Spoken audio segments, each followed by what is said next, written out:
நம்முடைய ஆண்டவர் யுத்தங்களை ஓய பண்ணுகிறார். அதுவும் பூமியின் கடைமுனை மட்டும் யுத்தங்களை ஓய பண்ணுகிறவர். பூமியின் கடைமுனை மட்டும் நம்முடைய ஆண்டவர் யுத்தங்களை ஓய பண்ணி அமைதியையும் சமாதானத்தையும் அவர் தருகிறார் என்றால், நம்முடைய குடும்பத்தில் அவர் யுத்தங்களை ஓய பண்ண முடியாதா? நம்முடைய தெருவில், நம்முடைய தேசத்தில் அவர் யுத்தங்களை ஓய பண்ணி சமாதானத்தை தர முடியாதா? நிச்சயமாக நம்முடைய வாழ்க்கையிலையும் நம்முடைய குடும்பத்திலையும் ஆண்டவர் சமாதானத்தையும் அமைதியையும் தர முடியும். அல்லேலூயா. யுத்தங்களை ஓய பண்ணுவதற்கு இந்த தேவன் வல்லவராக இருக்கிறார். எத்தனை பேர் நீங்க விசுவாசிக்கிறீங்க? நல்ல கை வைத்து ஒரு அல்லேலூயா சொல்லுங்களேன். பக்கத்தில் உங்களை பார்த்து சொல்லுங்களேன், நம்ம ஆண்டவர் யுத்தங்களை ஓய பண்ணுகிறவர். நிச்சயமாக உங்க வீட்டில் உங்க வாழ்க்கையில் அவர் சமாதானத்தை அவர் கட்டளையிடுவார். நல்ல கையை தட்டி ஆண்டவருக்கு நாம் நன்றி சொல்லுவோம். நம்முடைய ஆண்டவர் யுத்தத்தை எப்படி ஓய பண்ணுகிறார்? நம்முடைய ஆண்டவர் யுத்தத்தை எப்படி ஓய பண்ணுகிறார்? நம்முடைய ஆண்டவர் நமக்காக யுத்தம் பண்ணி யுத்தத்தை ஓய பண்ணுகிறார். நம்முடைய ஆண்டவர் நமக்காக யுத்தம் பண்ணி யுத்தத்தை ஓய பண்ணுகிறார். எப்படி? நமக்கு விரோதமா யுத்தம் பண்ணுகிற மனிதர்களோடு, யுத்தம் பண்ணுகிற காரியங்களோடு கர்த்தர் நமக்காக யுத்தம் பண்ணி யுத்தத்தை ஓய பண்ணுகிறார். அல்லேலூயா. நமக்காக மனுஷர்கள் யுத்தம் பண்ண வேண்டும் என்று நம்ம எதிர்பார்க்கிறோம், விரும்புகிறோம். நமக்காக மனிதர்கள், மற்றவர்கள் யுத்தம் பண்ணும் பொழுது அங்க யுத்தம் ஓயாது, யுத்தம் அதிகரிக்கும். அப்படித்தான் கடந்த காலங்களில் முதலாம் உலகப்போர், இரண்டாம் உலகப்போர் அதெல்லாம் நடந்தது. ஆரம்பத்தில் பிரச்சனைகள் ஒரு 2 நாட்டுக்குத்தான். ஆனால் இந்த நாட்டுக்கு நான் உதவிக்கு வாரேன், இந்த நாட்டுக்கு நான் உதவிக்கு வாரேன்னு சொல்லி நிறைய நாடுகள் சேர்ந்து தான் உலகப்போர் உண்டானது. நிறைய மனிதர்கள் மரித்தார்கள்.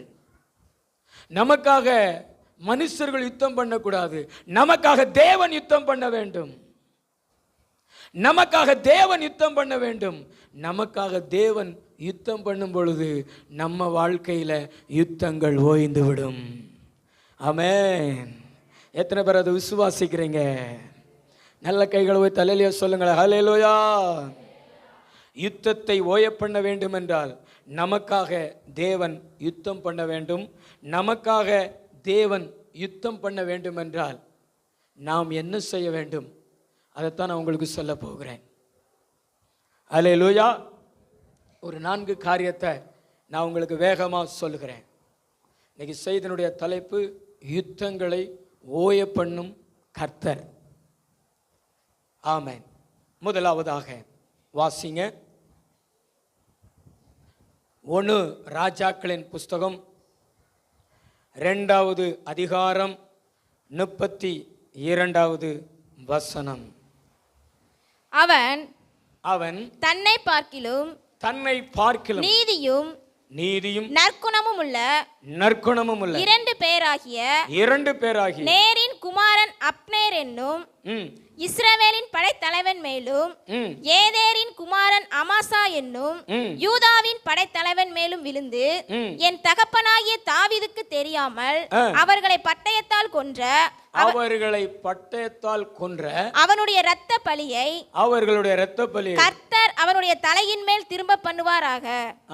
அவனுடைய தலையின் மேல திரும்ப பண்ணுவாராக. 2 சாமுவேல் 3வது அதிகாரம் 17வது வசனம் வாசிங்க. அப்னேர் இஸ்ரவேலின் மூப்பரோடு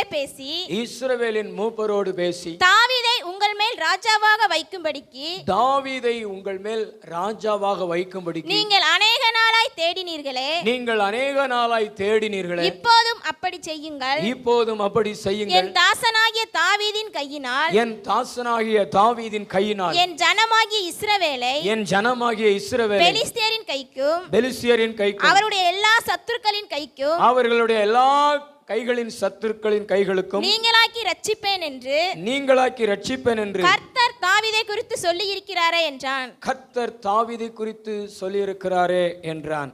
19வது வசனம் வாசிங்க. இந்த பிரகாரமாக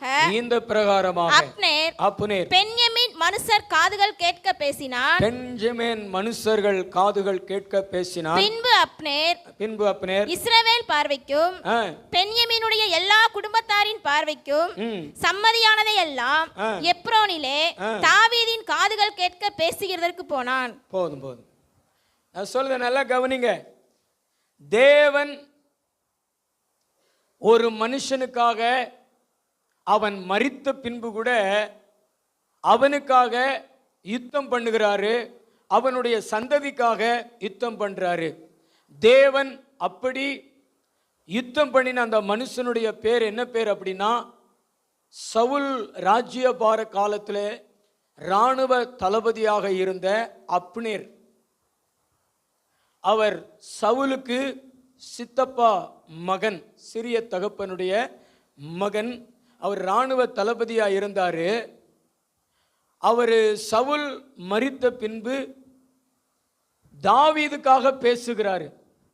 இஸ்ரவேல் ஜனங்களுடைய மூப்பரிடத்துல வந்து, கர்த்தர் தாவீதை குறித்து சொல்லியிருக்கிறாரே, இஸ்ரவேல் ஜனங்களை பெலிஸ்தியரின் கைகளுக்கு நீங்களாக்கி ரட்சிக்க என் தாசனாகிய தாவீதை நான் ராஜாவாக ஏற்படுத்தி இருக்கிறேன், அவன் ஜனங்களை ரட்சிப்பான் என்று ஆண்டவர் தாவீதை குறித்து சொல்லியிருந்த அந்த காரியத்தை மக்களிடத்தில் பேசி தாவீதுக்காக பேசுகிறாரு.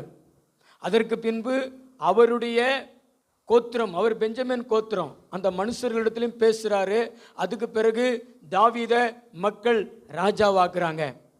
அதாவது ஆண்டவருக்காக இந்த பூமியில் நம்ம பேசுகிறவர்களாக இருந்தோம்னா, ஆண்டவருடைய ராஜ்யத்துக்காக, ஆண்டவருடைய திட்டம், ஆண்டவருடைய தரிசனம், இவைகளுக்காக நம்ம பேசுகிறவங்களாக இருந்தோம்னா நிச்சயமாக கர்த்தர் நமக்காக யுத்தம் பண்ணுவார்.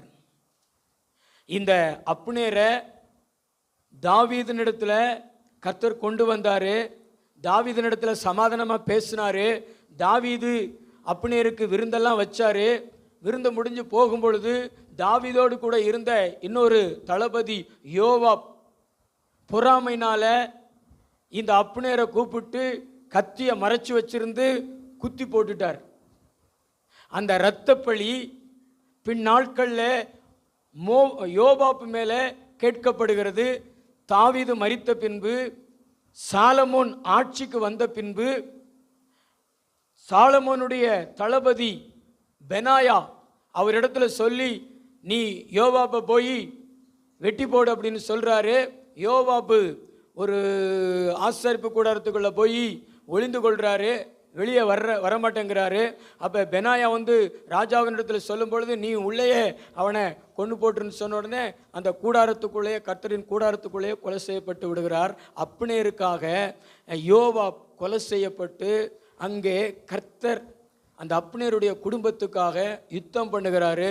அதுக்கு காரணம் என்ன அப்படின்னா, சவுல் ராஜாவாக இருந்துட்டு சவுலை தேவன் தள்ளி தாவீதை ராஜாவாக ஏற்படுத்தினாரு. அதை மாமிசத்தில் சிந்திக்காம, இது கர்த்தருடைய சித்தம், இது கர்த்தருடைய திட்டம், இது கர்த்தருடைய தரிசனம், இது கர்த்தருக்குரியதுன்னு சொல்லிட்டு மாமிசத்துக்காக பேசாம கர்த்தருக்காக, தாவீதுக்காக, கர்த்தருடைய தாசனுக்காக வந்து ஜனங்களிடத்தில் பேசுறாரு. பெஞ்சமின் கோத்திரத்தில் பேசுறாரு. நாம் கர்த்தருக்காக பேசுவோம் என்றால், கர்த்தருக்காக, கர்த்தருடைய திட்டத்துக்காக, கர்த்தருடைய தரிசனத்துக்காக நாம் மற்றவர்களிடத்தில் பேசுவோம் என்றால் நிச்சயமாக கர்த்தர் நமக்காக யுத்தம் பண்ணுவார். அல்லேலூயா சொல்லுவோமா? சத்தமாக ஒரு அல்லேலூயா சொல்லுவோமா? இன்னைக்கு கர்த்தருக்காக பேசுகிறவர்களை பார்க்க முடியலை. கர்த்தருடைய ஊழியத்துக்காக, கர்த்தருடைய ஆலயத்துக்காக, கர்த்தருடைய ஊழியக்காரனுக்காக பேசுகிறவர்களை பார்க்க முடியலை. ஆதரவா பேசுகிறவர்களை பார்க்க முடியலை. மாமிசத்துக்காக பேசுகிறாங்க, கர்த்தருக்கு விரோதமாக பேசுகிறாங்க. கர்த்தருடைய ஊழியத்துக்கு விரோதமா பேசுறாங்க, கர்த்தருடைய ஊழியக்காரனுக்கு விரோதமா பேசுறாங்க, கர்த்தருடைய சமூகத்துக்கு விரோதமா பேசுறாங்க. அதனாலதான் கர்த்தர் உங்களுக்காக யுத்தம் செய்ய முடியல. கர்த்தர் உங்களுக்காக யுத்தம் பண்ணியிருந்தார் என்றால் உங்க குடும்பத்தில் யுத்தம் ஓய்ந்திருக்குமே. உங்க குடும்பத்திற்கு விரோதமா போராடி கொண்டிருக்கிற அந்த அந்தகார வல்லமைகளோடு, அந்த யுத்தம் பண்ணுகிற மனிதர்களோடு கர்த்தர் யுத்தம் பண்ணியிருப்பார் என்றால் உங்க வீட்டில், உங்க குடும்பத்தில் யுத்தம் ஓய்ந்திருக்குமே. ஏன் இன்னும் ஓயல? கர்த்தர் நமக்காக யுத்தம் பண்ணலையே. கர்த்தர் நமக்காக யுத்தம் பண்ண வேண்டும் என்றால் நம்முடைய பேச்சு கர்த்தருக்காக இருக்க வேண்டும், கர்த்தருக்கு விரோதமானதா இருக்கக்கூடாது. இன்னைக்கு நிறைய மக்கள் கர்த்தருக்கு விரோதமா பேசி பேசி பேசி, கர்த்தருடைய திட்டத்திற்கு விரோதமா பேசி பேசி, கர்த்தருடைய ஊழியக்காரனுக்கு விரோதமா பேசி பேசி, சபைக்கு விரோதமா பேசி பேசி பேசி யுத்தத்துக்கு ஒரு முடிவில்லாமல் ஆக்கி விடுகிறார்கள். கர்த்தர் தங்களுக்காக யுத்தம் பண்ண விடாமல் அவர்கள் தடுத்து விடுகிறார்கள். நாம் கர்த்தருக்காக பேச வேண்டும். பக்கத்தில் உங்களை பார்த்து சொல்லுங்களேன், நாம் கர்த்தருக்காக பேச வேண்டும். கர்த்தருக்கு விரோதமாக நாம் பேசக்கூடாது. நாம் கர்த்தருக்காக பேசணும், கர்த்தருக்கு விரோதமாக பேசக்கூடாது. பைபிள் ஸ்டடி அன்று நான் ஒரு கேள்வி நம்ம ஜனங்களிடத்தில் கேட்டேன். அதில் இந்த பாயிண்ட் வந்தது. நற்குணத்தை குறித்து பேசி கொண்டிருக்கும் பொழுது நான் இந்த கேள்வியை கேட்டேன். இதுவரைக்கும் தேவனுக்கு விரோதமா, எனக்கு விரோதமா, சபைக்கு விரோதமா பேசாதவங்க உங்கள் கையை உயர்த்தி காமிங்க அப்படின்னு கேட்டேன். எனக்கு ரொம்ப அதிர்ச்சியாகி போச்சு. ஏன்னா சகோதரர்களில் ஒருவர், சகோதரிகளில் ஒரு 2 பேர் மாத்திரம் கையை உயர்த்தியிருந்தாங்க. ஆனால் அதில் ஒரு 50 பேருக்குள்ள 40 பேருக்கு மேலே அமர்ந்திருந்தார்கள். எனக்கு ரொம்ப ஆச்சரியமாக இருந்தது. இன்னைக்கு ஜனங்கள் கர்த்தருக்கு விரோதமாக தான் பேசி பேசி பேசி தங்களுடைய வாழ்க்கையில் அமைதி இல்லாமல், சமாதானம் இல்லாமல் காணப்படுகிறார்கள் என்று. அல்லேலூயா, அல்லேலூயா. நம்முடைய வாயின் வார்த்தை ரொம்ப முக்கியம். நம்முடைய வாயின் வார்த்தை எதுக்காக பேசப்படுகிறது என்பது ரொம்ப முக்கியம். நீங்க பேசுகிற வார்த்தை கர்த்தருடைய ஊழியத்தை பாதிக்கும், கர்த்தருடைய சபையை பாதிக்கும், கர்த்தருடைய ஊழியக்காரனை பாதிக்கும். ஒரு டைல்ஸ் ஒட்டப்பட்டிருக்கிற ஒரு சுவரில் ஒரு கல்லை விட்டு எரிஞ்சா ஒரு கீறல் விடுகிறது போல நீங்க பேசுகிற அது எந்த வார்த்தையா இருந்தாலும், விரோதமாய் பேசுகிற வார்த்தை கண்டிப்பா ஊழியத்தை பாதிக்கும். சிலர் ஊழியத்தில் உதவியா இருக்கணும்னு நினைச்சிருப்பாங்க, நீங்க சொல்லுகிற வார்த்தையினால அது கெடுக்கப்பட்டு விடும். சிலர் சபையை விட்டு பிரிந்து போவதற்கு அது காரணமாக இருக்கும். இப்படியெல்லாம் நம்ம ஆண்டவருக்கு ஆதரவாய் பேச வேண்டியவர்கள், ஆண்டவருடைய ஊழியத்திற்கு ஆதரவாய் பேச வேண்டியவர்கள், ஆண்டவருடைய திட்டத்திற்காக பேச வேண்டியவர்கள் ஆண்டவருக்கு விரோதமாய் பேசி பாதிப்பை உண்டாக்குகிறதுனால தான் கர்த்தர் நமக்காக யுத்தம் பண்ணுகிறது இல்லை. அல்லேலூயா. கர்த்தர் உங்களுக்காக பட்டயத்தை எடுக்க வேண்டும். உங்களுக்கு விரோதமாக எழும்பி இருக்கிறவைகளோடு யுத்தம் பண்ண வேண்டும். ஒரு அப்னேருக்காக ஒரு பெனாயா தயார் செய்யப்பட்டது போல, யோவாப் பழி தீர்க்கப்பட்டது போல, அப்னேர் குடும்பத்திற்கு ஒரு நீதி செய்தது போல, அப்னேர் குடும்பத்துக்கு எதிராய் வருகிற யுத்தங்கள் அன்றைக்கு தடுக்கப்பட்டு ஓய பண்ணினது போல இன்னைக்கு நமக்கு விரோதமாய் யுத்தம் பண்ண காத்திருக்கிற, யுத்தம் பண்ணி கொண்டிருக்கிற காரியங்கள் தடுக்கப்படுவதற்கு தேவன் நமக்காக யுத்தம் பண்ண வேண்டும். தேவன் நமக்காக யுத்தம் பண்ண வேண்டும் என்றால் நாம் கர்த்தருக்கு விரோதமா பேசக்கூடாது, கர்த்தருக்காக பேச வேண்டும். கர்த்தருடைய திட்டத்துக்காக பேசணும், கர்த்தருடைய ஊழியத்துக்காக பேசணும், கர்த்தருடைய ராஜ்யத்துக்காக பேசணும். நம்முடைய வார்த்தைகள் மூலமா கர்த்தருடைய ஊழியத்தை கட்டணும், கர்த்தருடைய ராஜ்யத்தை கட்டணும், கர்த்தருடைய ஊழியக்காரங்களுக்கு உதவியா நிக்கணும். அப்பொழுது தேவன் பார்ப்பாரு, அந்த நற்குணத்தை ஆண்டவர் பார்ப்பாரு, அந்த நீதியை கர்த்தர் பார்ப்பாரு. உங்களுக்கு விரோதமா இருக்கிற காரியங்களோடு கர்த்தர் யுத்தம் பண்ணி உங்க குடும்பத்துல யுத்தத்தை ஓய பண்ணிடுவார் கர்த்தர். உங்க குடும்பத்துல கர்த்தர் ஒரு நிரந்தரமான அமைதி, ஒரு நிரந்தரமான சமாதானத்தை கர்த்தர் உண்டாக்கிடுவாரு. நல்ல கைத்தட்டி ஆண்டவருக்கு நன்றி சொல்லுவோம். ஹல்லேலூயா, ஹல்லேலூயா. பக்கத்துல பார்த்து பேசுங்க, கர்த்தருக்காக பேசுங்க, சபைக்காக பேசுங்க, தேவனுடைய திட்டத்திற்காக, பாஸ்டருக்காக பேசுங்க. தேவன் உங்க வாழ்க்கையில உங்களுக்கு விரோதமான காரியங்களோடு யுத்தம் பண்ணுவார்.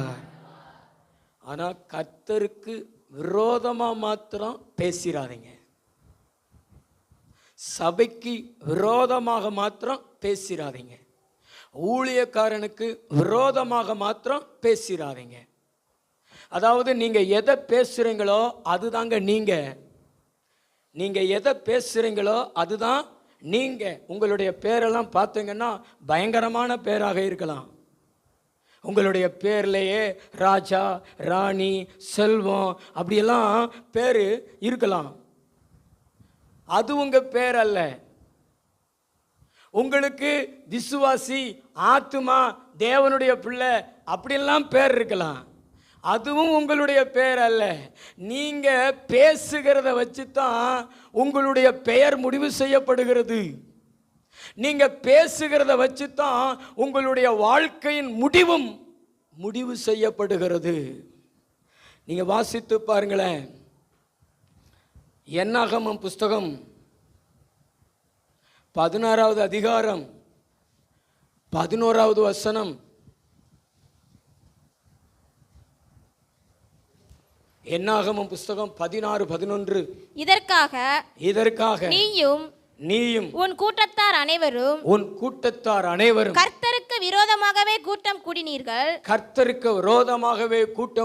ஆரோனுக்கு விரோதமாக நீங்கள் முறுமுறுக்கிறதற்கு அவன் எம்மாத்திரம். உங்களுக்கு தெரியும், கோராகின் புத்திரர், அவன் கூட சேர்ந்த அபிராம், தத்தான், இஸ்ரவேல்ல பிரபலமான ஒரு 250 பேர் மோசேக்கு விரோதமாக எழும்பி பேசினார்கள். மோசேக்கு விரோதமாக கூட்டம் கூடினார்கள். அவங்களுடைய பேச்செல்லாம் பார்த்தீங்கன்னா மோசேக்கு ஆதரவாகவோ ஊழியத்துக்கு ஆதரவாகவோ இல்லை, எதிராகவே பேசினாங்க. அவங்களுக்கு என்ன பேரு, அவங்களுடைய முடிவு என்ன? நீங்க வாசித்து பாருங்களேன். என்னாகமம் 16:26. அவன் சபையாரை நோக்கி இந்த துஷ்ட மனிதரின் சகல பாவங்களிலும் நீங்கள் வாரிக்கொள்ளப்படாதபடிக்கு அவர்கள் கூடாரங்களை விட்டு விலகி அவர்களுக்கு உண்டானவைகளில் ஒன்றையும் தொடாதிருங்கள் என்றான். அவங்களுக்கு பேர் என்ன பேரு? துஷ்ட மனிதர், பாவிகள். பக்கத்துல பார்த்துங்களேன், நீங்க என்ன பேசுறீங்களோ அதான் நீங்க என்ன பேசுறீங்களோ அதான் நீங்க. உங்க பேரல்ல, நீங்க பேசுகிறத வச்சு தான் உங்க பேரு. நீங்க ஆண்டவருக்கு ஆதரவா பேசுனீங்கன்னா நற்குணசாலி, நீதி உள்ளவன் அப்படின்னு பேரு. நீங்க ஆண்டவருக்கு விரோதமாக, ஊழியத்துக்கு விரோதமாக, சபைக்கு விரோதமாக நீங்க கூட்டம் கூடுறவங்களாகவோ பேசுறவங்களா இருந்தீங்கன்னா உங்களுக்கு பேரு துஷ்ட மனிதன். என்ன மனிதன்? துஷ்ட மனிதன், பாவிகள். இவங்களுடைய முடிவு என்ன? 4 முடிவுகள் உண்டு. தேவனுடைய பிள்ளைகளுக்கு 4 முடிவுகள். ஒன்று மேலே, இன்னொன்று முன்னே, இன்னொன்று வெளியே, இன்னொன்று கீழே. 4 முடிவுகள். ஒன்று மேலே, சொல்லுங்களேன். இன்னொன்று முன்னே, சொல்லுங்க, முன்னே. இன்னொன்று வெளியே, இன்னொன்று கீழே. எல்லா மனிதர்களுக்கும் எல்லா முடிவும் கிடையாது. அவன் பேசுறத வச்சு அவனுக்கு பேரும் கொடுக்கப்படும், அவனுக்கு முடிவும் கொடுக்கப்படும். மேலேன்னா பரலோகம். நீங்க பேசுறத வச்சு தான் எங்க போவீங்க? பரலோகம் போவீங்க. நீங்க பேசுறத வச்சு தான் முன்னே. முன்னேன்னா பாலும் தேனும் ஓடுகிற கானான் தேசத்தை நோக்கி ஆண்டவர் இஸ்ரவேல் ஜனங்களை வழிநடத்தின போது யோசுவா, காலேப் அவங்கெல்லாம் முன்னே தேவன் வச்சிருந்த ஆசீர்வாதத்தை சுதந்திரித்து கொண்டாங்க. அதுதான் முன்னே. வாக்குத்தத்தங்களை சுதந்திரித்து கொண்டாங்க. அதுதான் முன்னே. அவங்களுடைய வாயின் வார்த்தைகளினால அந்த ஆசீர்வாதங்களை சுதந்திரித்து கொண்டாங்க. மேலே, முன்னே. இன்னொன்று பார்த்தீங்கன்னா வெளியே. இன்னைக்கு நிறைய பேரை ஆண்டவர் அவரிடத்துல இராதபடிக்கு, ஊழியத்தில் இராதபடிக்கு, சபைக்குள்ள இராதபடிக்கு வெளியேற்றிடுவார், துரத்திடுவார், புறக்கணிச்சிருவார். அவங்களுடைய சூழ்நிலைகளை ஆண்டவருக்குள்ள வராதபடிக்கு, ஆண்டவருக்குள்ள இருக்கக்கூடாதபடிக்கு மாற்றிடுவார். கிருபையை இழந்து போவாங்க.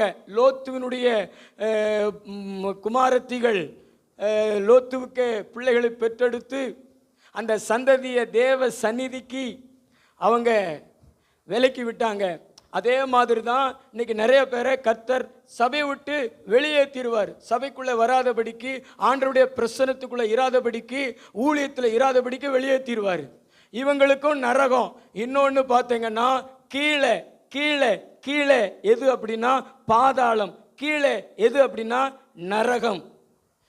இந்த வெளியே, இந்த கீழே, இந்த முடிவை பெற்றுக்கொண்டவர்கள் யார் யார் அப்படின்னா இந்த கோராகின் புத்திரர்கள் ஒரு 250 பேர் உயிரோடு பாதாளத்தில் இறங்கினார்கள்.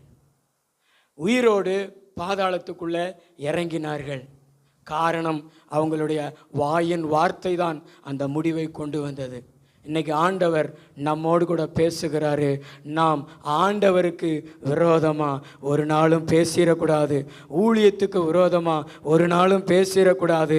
நாம் ஊழியத்திற்கு ஆதரவாக, ஊழியக்காரனுக்கு பட்சமாக நம்ம பேசினோம்னா கர்த்தர் நமக்காக யுத்தம் பண்ணுவார். கர்த்தர் நமக்காக யுத்தம் பண்ணுவார். தாவீதுக்காக பேசுங்கள். கர்த்தருடைய திட்டம், கர்த்தருடைய சித்தம் நிறைவேறுகிறதுக்காக பேசுங்க. ஆனா உங்களை பிசாசு பேச வைப்பான், ஊழியத்துக்கு எதிராக பேச வைப்பான், தேவனுடைய திட்டத்துக்கு எதிராக பேச வைப்பான், சபைக்கு எதிராக பேச வைப்பான், சபையில் நடக்கிற ஆராதனைகளுக்கு எதிராக பேச வைப்பான். பேச வச்சுட்டு அவன் போயிடுவான். ஆனா ஆசீர்வாதத்தை இழந்து போகிறது நீங்க தான். இவர்கள் இடம் கொடுத்தாங்க விரோதமாய் பேசுறதுக்கு. பைபிள் சொல்லுகிறது உயிரோடு பாதாளத்துக்குள் இறங்கினார்கள். மோசேயினுடைய சகோதரி, அவள் அப்படித்தான் பேசினா. கூட பிறந்த சகோதரியா இருந்தாலும் ஊழியக்காரனுக்கு விரோதமா பேசக்கூடாது, சபைக்கு விரோதமா பேசக்கூடாது, தேவனுடைய திட்டத்துக்கு விரோதமா பேசக்கூடாது. அவர்களை தேவன் வெளியேற்றி விடுகிறார். வாசிங்களே, என்னாகமம் புஸ்தகம் 12:1. எத்தியோப்பியா தேசத்து ஸ்திரியை மோசே விவாகம் பண்ணியிருந்தபடியினால் மிரியாமும் ஆரோனும் அவன் விவாகம் பண்ணின எத்தியோப்பியா தேசத்து ஸ்திரியின் நிமித்தம் அவனுக்கு விரோதமாய் பேசி கர்த்தர் மோசையை கொண்டு மாத்திரம் பேசினாரோ, எங்களை கொண்டும் அவர் பேசினதில்லையோ என்றார்கள். கர்த்தர் அதை கேட்டார். போதும் போதும் போதும். விரோதமான பேச்சு எதை வச்சு இன்னைக்கு பேசப்படுகிறது? ஊழியக்காரனுடைய மாம்சத்துக்குரிய காரியங்களை வச்சு பேச்சு. எங்க மோசே யாரை கல்யாணம் முடித்தா மிரியாமுக்கு என்ன? அவர் எத்தியோப்பியா தேசத்து ஸ்திரியை விவாகம் பண்ணியிருக்கிறாரு, அது உனக்கு தேவையில்லாதது. ஆனால் அதை மனசில் வச்சுட்டு வேற பேச்சு பேசுறது. இன்னைக்கு நிறைய பேர் அப்படித்தான். எதையாவது ஒன்று மனசில் வச்சுட்டு எதையாவது ஒரு காரியத்தை பேசுவாங்க. ஆனால் அது தப்பு. கூட பிறந்த சகோதரியாக இருந்தாலும் கர்த்தர் அந்த மிரியாமுக்கு குஷ்டரோகத்தை அனுப்பினார். அவளுடைய கை குஷ்டரோகம் ஆயிடுச்சு. கை குஷ்டரோகமாக மாறிடுச்சு அப்படின்னா அவங்க பாளையத்துக்குள்ளே இருக்க முடியாது. பாளையத்துக்கு வெளியே தான் போயிருக்கணும். வெளியேற்றிட்டார் ஆண்டவர். ஆனால் மோசே தன்னுடைய அக்காவுக்காக ஆண்டவருடைய சமூகத்தில் ஜெபம் பண்ணுறார். எங்கள் அக்காவை மன்னிங்க அப்படி சொல்லி விண்ணப்பம் பண்ணுறார். மோசேன் மேலே இறக்கப்பட்டு ஆண்டவர் அவளை குணமாக்குறாரு. ஆனால் ஆண்டவர் ஒரு வார்த்தை சொல்லி குணமாக்குறாரு. ஒரு குறிப்பிட்ட நாள் அவள் அப்படி தான் இருக்கணும், அவள் சபைக்கு வெளியே தான் இருக்கணும் அப்படி சொல்லிட்டு ஒரு வார்த்தை சொல்லி அவளை குணமாக்குறாரு. 14வது வசனத்தை வாசிங்க. கர்த்தர் மோசையை நோக்கி, கர்த்தர் மோசையை நோக்கி, அவள் தகப்பன் அவள் முகத்திலே காரி துப்பினது உண்டானால், ஆண்டவருடைய எச்சி அவ. ஆண்டவர் அவ முகத்துல என்ன துப்பிட்டாரு? காரி என்ன செஞ்சிட்டாரு? துப்பிட்டார். இன்னைக்கு சபையை விட்டு சிலரை வெளியேற்றக்கூடாதுங்க. கர்த்தர் சபைக்குள்ள இருந்து சிலரை வெளியேற்றக்கூடாது. சில பேர் நினச்சிக்கிறாங்க நம்ம சபை விட்டு போகிறோம் அப்படி சொல்லிட்டு சில பேர் வீரமாக போவாங்க. ஆனால் உண்மையிலே என்ன தெரியுமா? ஆண்டவர் ஒன்றை விரும்பலை. ஆண்டவர் இந்த சபையில் நீ இருக்கக்கூடாத ஒரு சூழலை உண்டாக்கிட்டாரு. இவ்வளவு நாளும் உனக்கு வாய்ப்பு கொடுத்தாரு, இவ்வளவு நாளும் உனக்கு இறங்கினாரு, இவ்வளவு நாளும் உனக்கு தயவு காமிச்சார். ஆனால் நீ எல்லாம் மீறுற. இனி உனக்கு இங்கே இடம் இல்லை அப்படி சொல்லிட்டு அப்படின்னு துப்பிட்டாரு. எச்சி. அவனை துஷ்ட மனுஷர்னு பார்த்தோம். இங்கே மிரியாம என்ன சொல்றாரு தெரியுமா? நான் காரி துப்பினவள் அவள். ஒரு குறிப்பிட்ட நாள் கழிச்சு தான் அவளை உள்ள சேர்த்துக்கிட்டாரு. அந்த வசனத்தை வாசிங்களேன். கர்த்தர் மோசையை நோக்கி, அவள் தகப்பன் அவள் முகத்திலே காரி துப்பினது உண்டானால் அவள் 7 நாள் வெட்கப்பட வேண்டாமோ? அதுபோலவே அவள் 7 நாள் பாளையத்திற்கு புறம்பே விலக்கப்பட்டு இருந்து. 7 நாள் எங்க விளக்கிட்டார் ஆண்டவர்? பாளையத்துக்கு புறம்பே வெளியேற்றிட்டாரு. அதனால ஆண்டவர் நம்மளை பார்த்து சொல்றாரு, நம்ம ஆண்டவருக்கு விரோதமாக பேசக்கூடாது, நம்ம ஆண்டவருக்காக பேசணும். ஆண்டவருக்காக நீங்க பேசுனீங்கன்னா கர்த்தர் உங்க வாழ்க்கையில் இருக்கக்கூடிய யுத்தங்களை ஓய பண்ணுவாரு. நீங்க ஆண்டவருக்கு விரோதமாக பேசுனீங்கன்னா உங்க வாழ்க்கையில யுத்தம் ஓயாது, உங்களுடைய முடிவு வேற மாதிரி ஆயிரும். பக்கத்துங்களை பார்த்து சொல்லுங்களேன், ஆண்டவருக்காக பேசுங்க, சபைக்காக பேசுங்க. உங்க பேச்சை வச்சு 4 பேர் சபைக்குள்ள வரும்போது கடவுள் உங்களை ஆசீர்வதிப்பார். உங்க பேச்சை வச்சு சபைக்குள்ள இருக்கிற மக்கள் இன்னும் சபைக்குள்ள ஆழமாய் ஊண்டப்படும் பொழுது சந்தோஷப்படுவார். ஆனால் உங்க பொறாமையினால, நீங்க பேசுகிற பேச்சினால சபைக்குள்ளே இருந்து ஆட்கள் வெளியே போவதற்கு காரணமாக இருக்கும் பொழுது கர்த்தர் உங்கள் பேரை மாற்றிடுவார். ஒருவேளை உங்களை கூட சபையை விட்டு வெளியேற்றுவதற்கு வாய்ப்புகள் உண்டு. உங்கள் வாழ்க்கையில் யுத்தம் ஓயாதபடிக்கு ஆண்டவர் செய்து விடுவதற்கும் வாய்ப்பு உண்டு. அதனால் நம்ம கர்த்தருக்கு விரோதமாக என்ன செய்யக்கூடாது? பேசக்கூடாது. நான் சொன்னது புரிஞ்சதா உங்களுக்கு? குசாமல் பேசிடுவோம், வீரர்கள் மாதிரி பேசிடுவோம். ஆனால் யாருக்காக பேசுகிறோம், எதுக்காக பேசுகிறோம், நம்ம பேசுகிறதுனால என்ன நடக்கும் அப்படிங்கிறதெல்லாம் மனசில் வைக்கிறது கிடையாது. ஊழியம் தேவனுடையதல்லவா? ஊழியக்காரன் தேவனுடையவன் அல்லவா? சபை தேவனுடையதல்லவா? இதுக்கு ஆதரவா பேசி அப்னேர் போல நீங்க உதவியா இருந்தீங்கன்னா கர்த்தர் உங்களுக்காக யுத்தம் பண்ணுவாரே. நீங்க உலகத்துல இல்லாம போனாலும் உங்களுடைய ஜெனரேஷன், உங்களுடைய சந்ததிக்காக கர்த்தர் யுத்தம் பண்ணி சமாதானமா வாழ பண்ணுவாரு. உங்களுடைய சந்ததிக்காக ராஜாவை எழுப்புவாரு. அப்னேர் குடும்பத்துக்காக சாலமோன் ராஜாவை எழுப்பினது போல ஆண்டவர் உங்களுக்காக ஆண்டவர் மனுஷ உதவிகளை எழுப்பி உங்க சந்ததியை அமைதியாகவும் உங்க சந்ததியை ஆசீர்வாதமாகவும் நடத்துவாரே. ஆனா உயிரோடு இருக்கும் பொழுது சபைக்கு விரோதமா பேசி சபையில நன்மையை பெற்றுக்கொள்றது, சபையில ஆசீர்வாதத்தை பெற்றுக்கொள்றது, இந்த ஊழியக்காரன் மூலமா பிசாசு கட்டில இருந்து விடுதலை பெற்றுக்கிறது, தொழிலில் முன்னேற்றத்தை சந்தித்து கொள்வது, பிள்ளை ஆசீர்வாதத்தை பெற்றுக்கொள்வது, திருமண ஆசீர்வாதத்தை பெற்றுக்கொள்வது, இன்னும் நிறைய ஆசீர்வாதங்களை பெற்றுக்கொள்வது. ஆனால் அதெல்லாம் மறந்துட்டு மனசில் எதையாவது வச்சுக்கொண்டு அல்லது பொறாமையான எண்ணங்களை வச்சுக்கொண்டோ அல்லது பாஸ்டர் எதையாவது சொல்லி கண்டிச்சார்னா அதை மனசில் வச்சுக்கிட்டு பழி வாங்குகிறது. ஆனால் நீங்கள் பேசுகிறத நாங்கள் கேட்காம இருக்கலாம், ஆனால் தேவன் கவனித்து கொண்டிருக்கிறார், தேவன் கேட்டுக்கொண்டு இருக்கிறார். நீங்கள் யாரிடத்தில் பேசுகிறீர்கள், எதற்காக பேசுகிறீர்கள் என்பதை கர்த்தர் கேட்டுக்கொண்டிருக்கிறார். இதுக்கு முன்னாடி ஒருவேளை நீங்க தேவனுக்கு விரோதமா பேசுறவங்களா இருந்திருக்கலாம், நற்குணசாலியா இல்லாம நீதி உள்ளவங்களா இல்லாம நீங்க ஆண்டவருடைய ஊழியத்துக்கு விரோதமா பேசுறவங்களா இருந்திருக்கலாம். ஆனா இன்னைக்கு நீங்க எழுமுங்க, இன்னைக்கு ஒரு தீர்மானம் எடுங்க. இனி நான் ஆண்டவருக்கு ஆதரவா தான் பேசுவேன், இனி நான் ஊழியத்துக்கு ஆதரவா தான் பேசுவேன், இனி ஆண்டவருடைய திட்டத்துக்கு ஆதரவா தான் பேசுவேன், இனி நான் கர்த்தருக்காக தான் பேசுவேன். கர்த்தருக்கு விரோதமா என் நாவில ஒரு வார்த்தையும் பிறக்காது. கர்த்தருடைய ஊழியம் என் வார்த்தையினால சேதப்படுவதற்கு நான் அனுமதிக்க மாட்டேன். நான் யாரிடத்திலையும் ஆண்டவருடைய ஊழியத்துக்கு எதிரான, ஆண்டவருடைய ஊழியத்திற்கு விரோதமான வார்த்தைகளை பேச மாட்டேன்னு சொல்லிட்டு இன்னைக்கு தீர்மானம் எடுங்களேன். உங்களுக்காக கர்த்தர் யுத்தம் பண்ணுவாரு.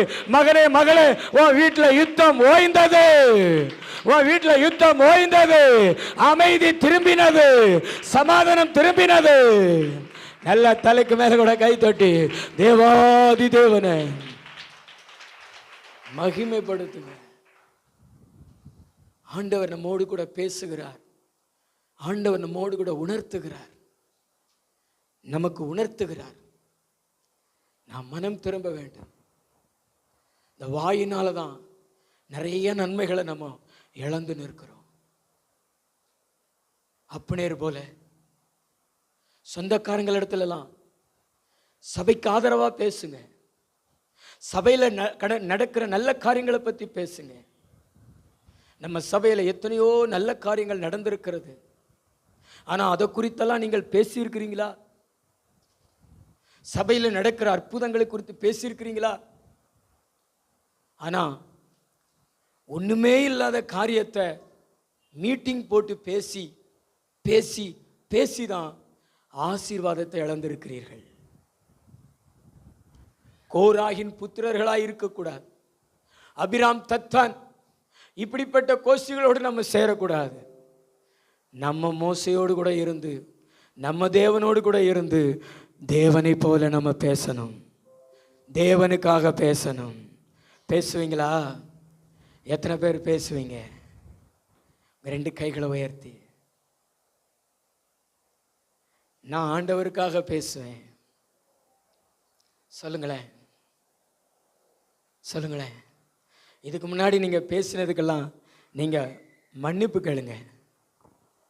உங்க வார்த்தையினால ஊழியம் பாதிக்கப்பட்டிருக்கலாம், ஊழியக்காரனுடைய மனசு பாதிக்கப்பட்டிருக்கலாம். ஆனா இனி நான் அப்படியெல்லாம் பேச மாட்டேன். ஏசப்பா, என் குற்றங்களை மன்னிங்க ஆண்டவரே, என் மீறுதல்களை மன்னிங்க ஆண்டவரே. ரெண்டு கைகளை உயர்த்தி ஏசப்பாட்டை கேளுங்களேன்.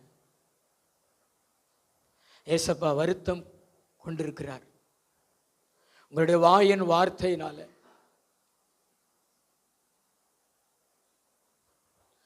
ஒன்றல்ல ரெண்டல்ல, கணக்கில் அடங்காத வார்த்தைகளை எனக்கு விரோதமா பேசியிருக்கிறியே, என் ஊழியத்துக்கு எதிராக பேசியிருக்கிறியே, என் தாசனாகிய தாவீதுக்கு எதிராக பேசியிருக்கிறியே.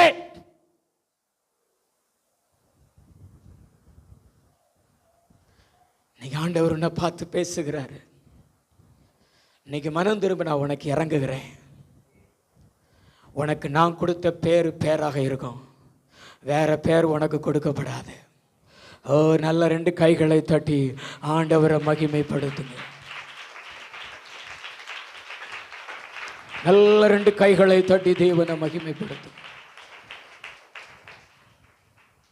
கர்த்தருக்காக பேசுங்க, கர்த்தருக்கு விரோதமா பேசாதிருங்கள். அதான் முதல் பாயிண்ட். 2வது, கர்த்தரிடத்தில் பேசுங்கள். கர்த்தரிடத்தில் பேசுங்கள். உங்க வாழ்க்கையில ஏதாவது ஒரு நெருக்கடி, ஏதாவது ஒரு போராட்டம், ஏதாவது ஒரு தேவை, ஏதாவது ஒரு பிரச்சனை அப்படின்னா நீங்க யாரிடத்துல பேசுகிறீர்கள்? யாரிடத்துல பேசுகிறீர்கள்? யாரிடத்தில் பேசுகிறீர்கள்? மனிதர்களிடத்தில் தான் பேசுறீங்க, சொந்தக்காரங்களிடத்தில் தான் பேசுறீங்க. ஆனா அப்படியெல்லாம் பேசுறதுனால தான் கர்த்தர் நமக்காக இதுவரைக்கும் யுத்தம் பண்ணல. அப்படித்தானே? மனுஷனிடத்துல தானே பேசுறீங்க, மனுஷனிடத்துல தானே பேசுறீங்க. ஆனா மனுஷனிடத்துல பேசக்கூடாது, தேவனிடத்துல பேசணும்.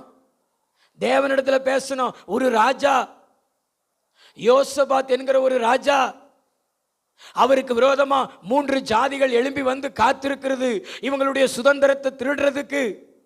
ஆனா அந்த சூழ்நிலையில பக்கத்து நாட்டு ராஜா இடத்துல பேசல, தன்னுடைய நாட்டினுடைய இராணுவத்தினிடத்துல பேசல, தங்களுடைய ஜனங்களிடத்துல பேசல. ஜனங்களிடத்துல உபவாசத்தை கூறுவிக்கிறாரு.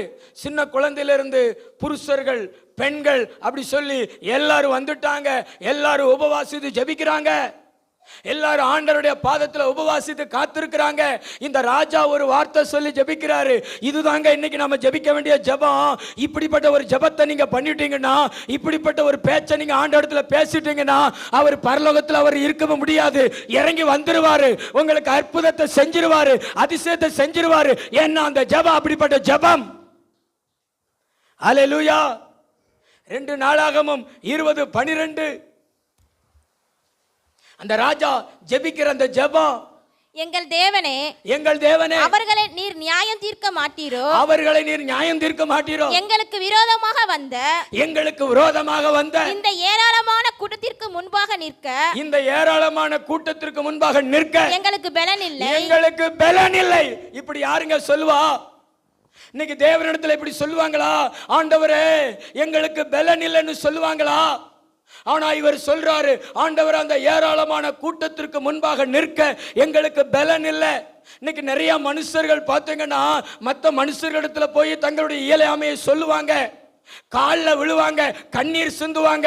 இன்னைக்கு ஆண்டவர் உங்களை பார்த்து சொல்றாரு, நீங்க மற்ற மனுஷர்களிடத்துல போய் உங்க இயலாமையை சொல்லி கண்ணீர் சிந்தி காலில் விழுந்தீங்கன்னா தேவன் மேல உங்களுக்கு விசுவாசம் இல்லை, நம்பிக்கை இல்லைன்னு அர்த்தம்.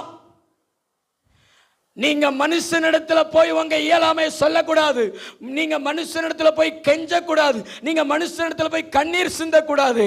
ஆனால் ஆண்டவருடைய சமூகத்துல முழங்கால நின்று, ஆண்டவரே இந்த ஏராளமான கூட்டத்திற்கு முன்பாக நிற்கிறதுக்கு எங்களுக்கு பலன் இல்லை ஆண்டவரே அப்படின்னு உங்களுடைய இயலாமையை சொல்லி பாருங்களேன்.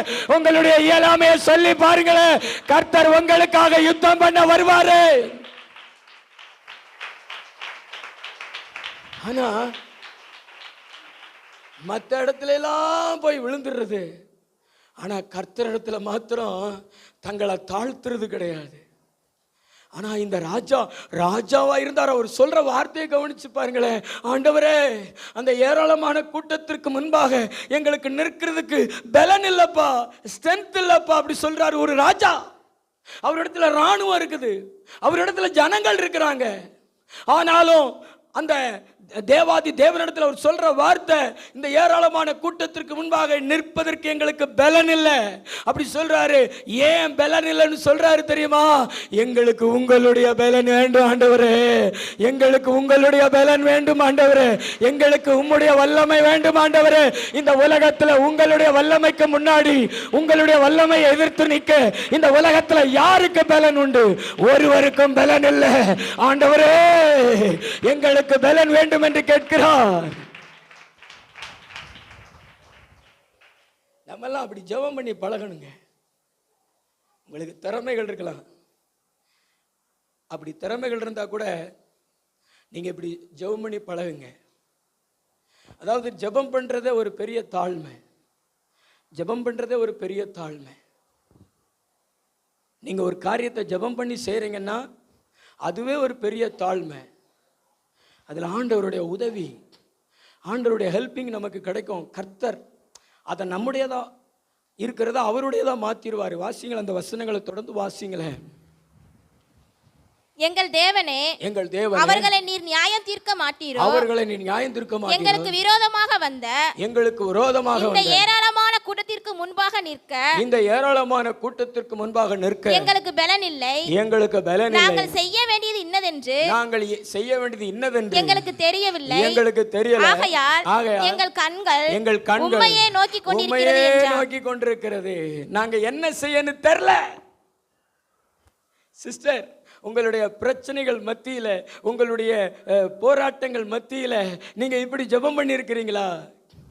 ஆண்டவரே, நாங்க நிற்பதற்கு எங்களுக்கு பலன் இல்லை, நாங்க என்ன செய்யன்னு தெரியல. எப்படிப்பட்ட ஜெபம் பாருங்களேன். நாங்க என்ன செய்யன்னு தெரியல, ஆண்டவரே என்ன செய்யன்னு தெரியல.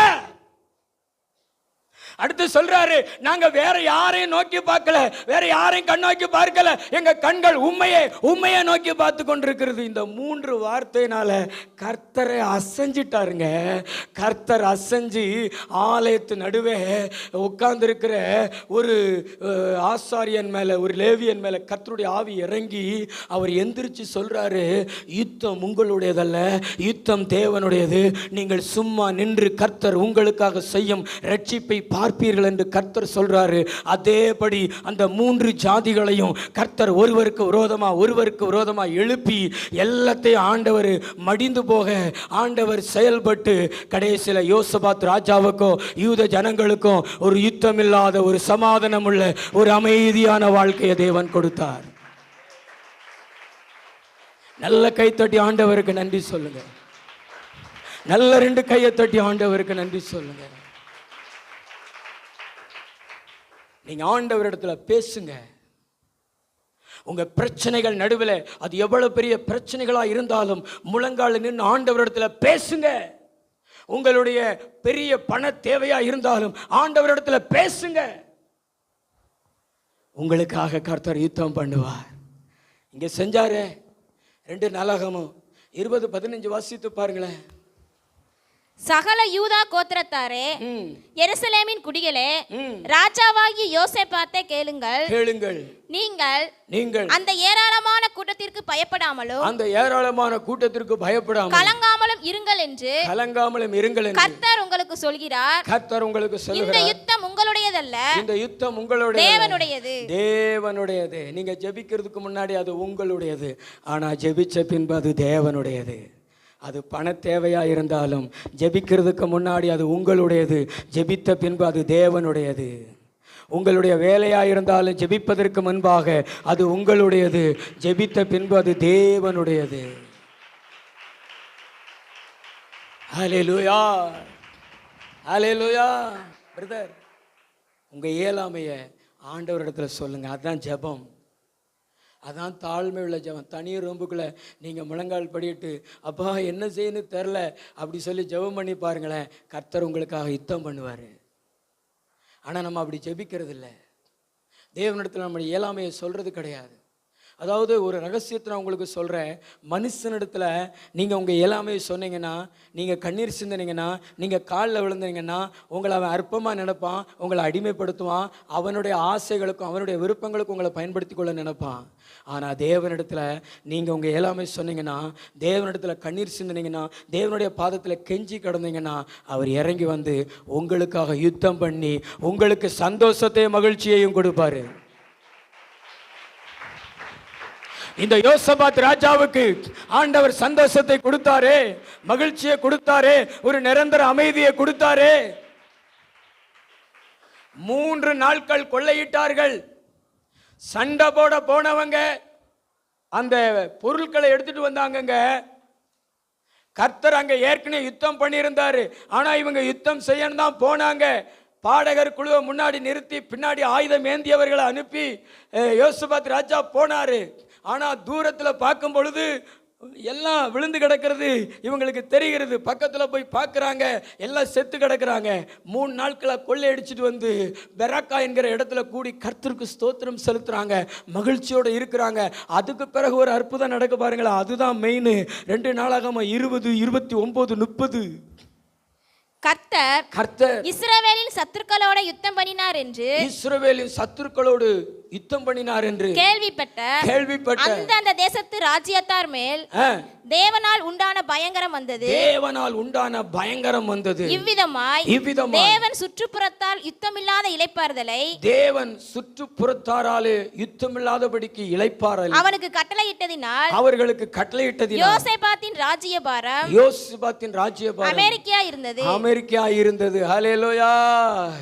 சுற்றுப்புறத்தார்ல எல்லாம் ஒரு பயத்தை உண்டாக்கிட்டார். எப்படி பயத்தை? அவங்களுக்காக கடவுளே யுத்தம் பண்ண வர்றாரா, அவங்க பேக்ரவுண்டு பெருசப்பா, அவங்க கூட எல்லாம் நம்ம மோதி ஜெயிக்க முடியாது. 3 கூட்டம் போயே அவங்களால ஜெயிக்க முடியல. ஏன்னா யோசபாத் ராஜா யுத்தத்துக்கு வர மாட்டாரு, அவங்க படைகள் யுத்தத்துக்கு வராது, அவங்க ஆராதிக்கிற ஆண்டவரே யுத்தத்துக்கு வருவாரு. அப்படி ஒரு பயத்தை உண்டாக்குவாரு. ஜெபிக்கிறவனுக்கு முன்னாடி கர்த்தர் கடந்து செல்வாரு, யுத்தத்தை செய்வாரு, உன் வாழ்க்கையில சமாதானத்தை தருவாரு, அமைதியை தருவாரு. நம்பிக்கை இருந்துச்சுன்னா தலைக்கு மேல கை தட்டி தேவனை மகிமைப்படுத்துங்க. ஆமா, நீங்க சொல்ல வேண்டிய வார்த்தை 3 வார்த்தை தான். ஆண்டவரே, நாங்க என்ன செய்யன்னு தெரியல, எங்களுக்கு நிற்கிறதுக்கும் பலன் இல்லை, உண்மையே பார்க்கிறோம், உண்மையை நோக்கி கொண்டிருக்கிறோம். இப்படி நீங்க ஜெபித்து பாருங்களேன், கர்த்தர் அங்க சும்மா இருக்க மாட்டாரு, உங்களை சும்மா இருக்க வைப்பாரு. அவர் யுத்தம் பண்ணுவாரு உங்களுக்காக. உங்களுக்கு மகிழ்ச்சியை கொடுப்பார், உங்களுக்கு வெகுமதிகளை கொடுப்பார். அடுத்து யாரு யுத்தத்துக்கு வராதபடிக்கு யுத்தங்களை ஓய பண்ணுகிற தேவன் உங்க குடும்பத்தில் யுத்தத்தை ஓய பண்ணுவார். இன்னைக்கு சில பேர் கூட கர்த்தர் யுத்தம் பண்ணாததுனால தானே உங்க மேல எகிரி வராங்க. கர்த்தர் உடனே யுத்தம் பண்ணியிருந்தார்னா வருவாங்களா? உங்களை குறித்த ஒரு பயத்தை உண்டாக்கியிருந்தா வருவாங்களா? இன்னைக்கு அவங்கெல்லாம் வராததுக்கு காரணம் கர்த்தர் அமைதியா இருக்கிறதுனால, கர்த்தர் நமக்காக யுத்தம் பண்ணாததுனால. ஆனா இனிமே கர்த்தர் சொல்கிறாரு, நீ ஆண்டவரிடத்துல பேசிப்பாரு, நீ ஆண்டவரோடு பேசிப்பாரு, உனக்காக கர்த்தர் இறங்கி வருவாரு, உனக்காக யுத்தத்தை பண்ணுவாரு. இனி ஒருவனும் உன்னோடு கூட யுத்தம் பண்ண வருவது இல்லை. உன் வாழ்க்கையில் அமைதி, உன் வாழ்க்கையில சமாதானம், உன் வாழ்க்கையில சந்தோஷம், பெராக்காவில கூடி கர்த்தருக்கு ஸ்தோத்திரம் செலுத்துவேன். நீ உனக்கு சுற்றுப்புறத்தாராலே யுத்தம் இல்லாதபடிக்கு கர்த்தர் இளைப்பாறுதலை கொடுப்பார். நம்பிக்கை இருந்துச்சுன்னா நல்ல கை தட்டி, இயேசுவே எங்களுக்காக யுத்தம் பண்ணுகிறவரே. ஆமென். நான் சொன்னது புரிந்தது அவங்களுக்கு? முதல்ல கர்த்தருக்காக பேசுங்க, 2வது கர்த்தரிடத்துல பேசுங்க, மனுஷனிடத்துல பேசாதீங்க. 3வது விசுவாச வார்த்தையை பேசுங்க. 3வது எதை பேசுங்க? விசுவாச வார்த்தையை பேசுங்க, அவிசுவாசத்தை பேசாதீங்க. உங்களுக்கு முன்னாடி எவ்வளவு பெருசு நின்னாலும், நீங்க சிறுசா இருந்தாலும், உங்களை அலட்சியம் பண்ற அளவுக்கு அது இருந்தாலும், நீங்க விசுவாசத்தை பேசுங்க, விசுவாசத்தை பேசுங்க. நீங்க வீழ்த்திடுவீங்க, நீங்க ஜெயிச்சிருவீங்க. இப்படி விசுவாசத்தை பேசி கர்த்தரை யுத்தம் பண்ண வைத்து ஜெயம் எடுத்தது யார் அப்படின்னா இளைஞன் தாவீது. 17 வயதாக இருக்கும் பொழுது, வனாந்தரத்தில் ஆடுகளை மேய்த்து கொண்டிருக்கும் பொழுது, தன்னுடைய தகப்பனார் அண்ணன்மார்களுக்கு, இராணுவத்தில் வேலை செய்கிற அண்ணன்மார்களுக்கு பால் கட்டிகளையும் பயிரையும் கொடுத்துட்டு நல விசாரித்துட்டு வா என்று அனுப்பும் பொழுது, அங்கே ஒரு பெரிய ராட்சதவன், ஒரு மாமிசத்தில் வளர்ந்தவன் கோலியாத், மாமிச மலை அப்படி சொல்லலாம். எப்படி சொல்லலாம்? மாமிச மலை. இன்னைக்கு இருக்கிற மலைகள் எல்லாம் மலைகள் அல்ல, அது ஒரு பெரிய வேற லெவல் மலை. அவனுடைய உயரம், அவனுடைய உருவம், அதை பார்த்தாலே பயம் உண்டாகும். அந்த அளவுக்கு அவன் மாமிச மலையாக ஜனங்களை பயமுறுத்தி கொண்டிருந்தான். 40 நாள் அளவும் இஸ்ரவேல் இராணுவத்தை சண்டைக்கு கூப்பிட்டுக்கிட்டு இருந்தான், நிந்தித்தான். தன் தேவர்களை கொண்டு சபித்தான். என்னோடு கூட யார் யுத்தத்துக்கு வர முடியும், ஒத்தைக்கு வர முடியுமா, வந்து பாருங்க அப்படின்னு சவால் விட்டான். 40 நாளும் பயந்து பயந்து ஓடினாங்க சவுல் ராஜா, சமஸ்த இஸ்ரவேலர்கள். ஆனால் பயிர் கொடுக்க போனேன், பால் கட்டி கொடுக்க போனேன். அவன் இந்த வார்த்தைகளை கேட்டு, இந்த விருத்த சேதனம் இல்லாத இந்த பெலிஸ்தியன், சிஸ்டர் நான் சொல்ல கவனிங்க, இந்த விருத்த சேதனம் இல்லாத இந்த பெலிஸ்தியன் இந்த கர்த்தருடைய ஜனங்களை நிந்திக்கிறதுக்கு அவன் ஏமாத்திரம் அப்படி சொல்லி பேசினான். அவன் அண்ணன்மார்களும் திட்டினாங்க, நான் இங்கே வந்ததுக்கு ஒரு முகாந்திரம் இல்லையோ அப்படி சொல்லிட்டு இவனை நான் வீழ்த்துறேன் அப்படின்னு சொல்கிறான். கடைசியில் அவனை யுத்தத்துக்கு அனுப்புகிறாங்க. சவுல் தன்னுடைய போர் தளவாடங்களை அவனுக்கு உடுத்தி பார்க்குறாரு. இது நமக்கு ஒத்து வராதுன்னு சொல்லிட்டு அதெல்லாம் கலத்தி போட்டுட்டு வனாந்தரத்தில் அவன் வச்சிருக்கிற அந்த கவன் கல் அதை மட்டும் எடுத்துக்கிட்டு கோலியாத்துக்கு முன்னாடி போகிறான். கோலியாத்து இவனை பார்த்து சொல்கிறான், நீ தடியோடு வருவதற்கு நான் நாயா அப்படி சொல்லிட்டு, இன்னைக்கு இஸ்ரவேலில் இருக்கக்கூடிய இராணுவங்களின் பணத்தை பறவைகளுக்கு நான் ஆகாரமாக கொடுப்பேன் அப்படி சொல்லிட்டு தன் தேவர்களை கொண்டு சபிக்கிறான். ஈட்டியோட வாரான். அவனுக்கு முன்னாடி இருக்கிற இந்த தாவீது பயந்து ஓடலை. இந்த தாவீது சொல்லுகிற வார்த்தை என்ன வார்த்தை அப்படின்னா, வாசிங்கள அந்த வார்த்தையை 46 1 சாமுவேல் 17:46. இன்றைய தினம் கர்த்தர் உன்னை என் கையில் ஒப்பு கொடுப்பார். நான் உன்னை கொன்று உன் தலையை உன்னை விட்டு வாங்கி பெலிஸ்தருடைய பாளையத்தின் பிணங்களை இன்றைய தினம் ஆகாயத்து பறவைகளுக்கும் பூமியின் காட்டு மிருகங்களுக்கும் கொடுப்பேன். அதனால் இஸ்ரவேலின் தேவன் ஒருவர் உண்டு என்று பூலோகத்தார் எல்லாரும் அறிந்து கொள்வார்கள். கர்த்தர் பட்டயத்தினாலும் ஈட்டியினாலும் ரட்சிக்கிறவர் அல்ல என்று இந்த ஜனக்கூட்டம் எல்லாம் அறிந்து கொள்ளும். யுத்தம் கர்த்தருடையது. அவர் உங்களை எங்கள் கையில் ஒப்பு கொடுப்பார் என்றார். நல்ல கைத்தட்டி தேவனுக்கு நன்றி சொல்லுவோமா? ஹல்லேலூயா. யுத்தம் கர்த்தருடையது. இன்னைக்கு அவர் உங்களை என் கையில் ஒப்பு கொடுப்பாரு. அங்கிருந்து வருகிறது அவிசுவாசமான வார்த்தைகள், ஆனால் இங்கிருந்து போகிற வார்த்தைகள் விசுவாசமான வார்த்தைகள். நீங்கள் மற்றவங்களிடத்துல விசுவாசத்தை பார்த்து பேசுங்க. எவ்வளோ பெருசாக இருந்தாலும் நீங்கள் ஜெயிச்சிருவீங்க. இந்த தாவீது சொல்றாரு, இன்னைக்கு உன் தலை என் கையில் இருக்கும், உன்னுடைய மாமிசத்தையும் உன்னுடைய இராணுவத்தின் மாமிசத்தையும் பறவைகளுக்கு கொடுப்பேன். கர்த்தர் ஈட்டினாலும் பட்டயத்தினாலும் ரட்சிக்கிறவர் அல்ல. யுத்தம் ரட்சிப்பு கர்த்தருடையது, யுத்தம் கர்த்தருடையது. உங்களை எங்கள் கையில் ஒப்பு கொடுப்பார் என்று விசுவாச வார்த்தையை பேசி அந்த கவனில் அந்த கல்லை வச்சு விடுறான் பாருங்களேன். அது நேர போய் சரியான இடத்துல போய் படுது. இந்த பக்கமாக வருது, அப்படியே மல்லாக்க விழுகிறான். இந்த தாவீது ஓடி போய் அவன் பட்டயத்தை எடுத்து அவன் தலையை வெட்டி, ஒரு கையில் பட்டயம் ஒரு கையில் தலை. அப்போ தான் சொன்னாங்க, சவுல் கொன்றது 1000, தாவீது கொன்றது 10000. அதுக்கு பிறகு பெலிஸ்தியன் வரல. ஓட ஓட ஓட ஓட ஓட துரத்துனாங்க இஸ்ரவேலர் இராணுவங்கள். ஓ, கர்த்தர் உங்களுக்காக யுத்தம் பண்ணும் பொழுது உங்க வாழ்க்கையில யுத்தங்களை கர்த்தர் ஓய பண்ணுவார். ஆமென். பக்கத்துல பார்த்து சொல்லுங்களேன், விசுவாசத்தை பேசுங்க, அவிசுவாசத்தை மூட்டை கட்டி வைங்க. எப்ப பார்த்தாலும் யாரை பார்த்தாலும் அவிசுவாசத்தை தான் பேசுறது. பேய பெருசாக்குறது, செய்வினையை பெருசாக்குறது, மந்திரத்தை பெருசாக்குறது, 4 நட்சத்திரத்தை பெருசாக்குறது, குறி ஜோசியக்காரனை பெருசாக்குறது. வீட்டுக்கு முன்னாடி ஒரு எலும்புச்சம்பளம் கடந்துட முடியாது. வீட்டுக்கு முன்னாடி உப்பு மிளகா வத்தல் கடந்துட முடியாது. யாரோ செய்வனை வச்சுட்டாங்கன்னு. ஏவன் செய்வனை வச்சால் என்ன, அந்த செய்வனையை விட இயேசுநாதர் பெரியவர். என் கூட இருக்கிற இயேசுநாதர் பெரியவர். யாக்கோபுக்கு விரோதமான மந்திரவாதம் இல்லை, இஸ்ரவேலுக்கு விரோதமான குறி சொல்லுதலும் இல்லை. நம்பிக்கை இருந்துச்சுன்னா தலைக்கு மேல கை தட்டி தெய்வாதி தேவனை மகிமைப்படுத்துங்க. எவ்வளவு பெரிய கடனா இருந்தானே, அந்த கடனை பார்த்து பேசு. கடல் மேல நடந்த கர்த்தர், கடலுக்குள்ள நடக்க வைத்த கர்த்தர் உன் கடன் மேல உன்னை நடத்துவாரு. அந்த கடனை அடைக்க, அந்த கடனை ஜெயிக்க உன்னை பயன்படுத்துவாரு. நீ விசுவாசிய, நீ விசுவாசத்தை பார்த்து பேச. உன் மனைவியை பார்த்து பேசு, உன் பிள்ளைகளை பார்த்து பேசு. கர்த்தர் நம்ம கடனை அடைப்பாரு.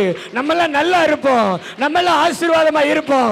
கர்த்தர் நம்மளை மறக்க மாட்டாரு, கர்த்தர் நம்மளை கைவிட மாட்டாருன்னு பேசு. ஆனா எப்ப பார்த்தாலும் அவிசுவாசத்தை பேசுறது. கணவன் மனைவிட்ட பேசுறது, மனைவி கணவனிடத்துல பேசுறது, பிள்ளைகளிடத்துல பேசுகிறது. ஒரே சோக ராகம், ஒரே சோக கீதம். பேசாதீங்க. அப்படி விசுவாசத்தை பேசுங்க. அந்த 17 வயசு இளைஞனுக்குள்ள எவ்வளவு விசுவாசம், அது மாதிரி பேசுங்க. கர்த்தர் எனக்கு நன்மையை தருவார், கர்த்தர் என்னை கைவிட மாட்டார். அவிசுவாசத்தை பேசுகிற மனிதர்களுக்கு முன்னாடி விசுவாசத்தை பேசுங்க. உங்களிடத்துல சவால் விடுகிற மனிதர்களுக்கு முன்னாடி விசுவாசத்தை பேசுங்க.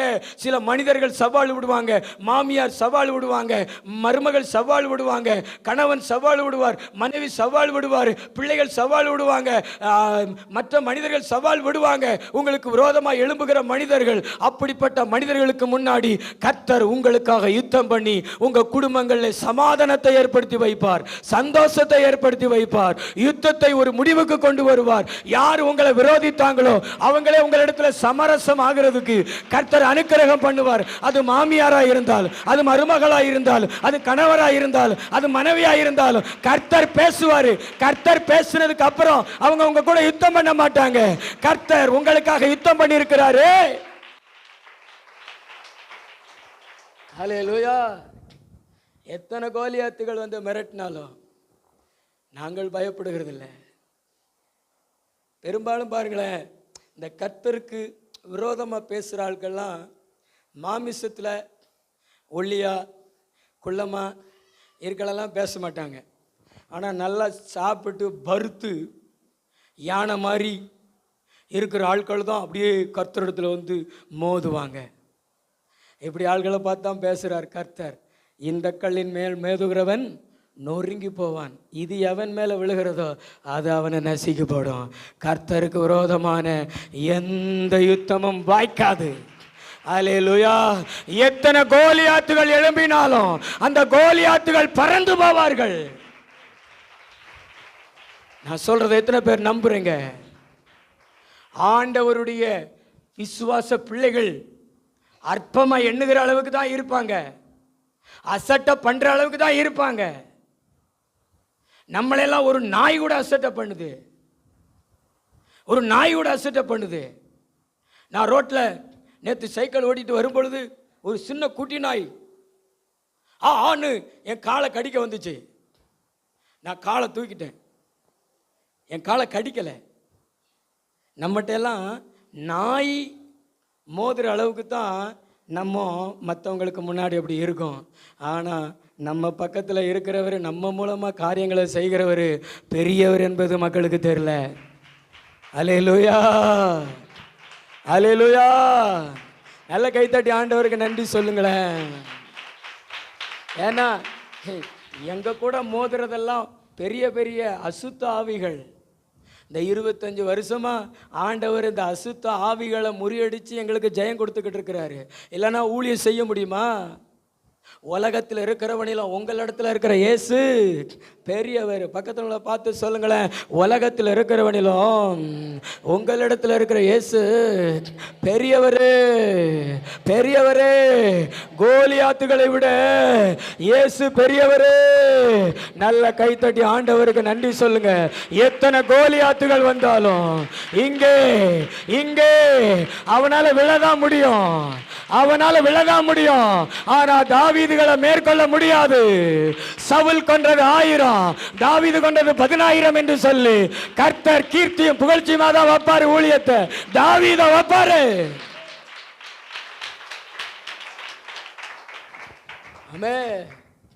நம்ம பேச வேண்டியது விசுவாச வார்த்தை. பக்கத்துல பார்த்து சொல்லுங்களேன், விசுவாச வார்த்தைகளை பேசுங்க. அவிசுவாசத்தை பேசாதீங்க, சந்தேகத்தை பேசாதீங்க, விசுவாசத்தை பேசுங்க.